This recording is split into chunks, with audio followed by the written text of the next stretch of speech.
We have considered transformations individually, but it's completely possible that we can make combinations of function transformations, and we can do some very fancy things with our function almost in any way that we would like. All we need to be careful about is how we write these out in function notation. So, assume I'm starting out with h at x, so I'm going to name my function h at x, and I want to translate h at x c units to the right. So, c is some variable, it's a number.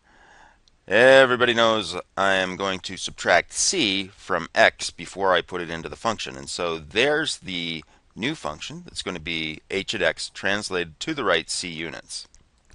Now, I want to take that graph and I want to compress it towards the y-axis by a factor of b.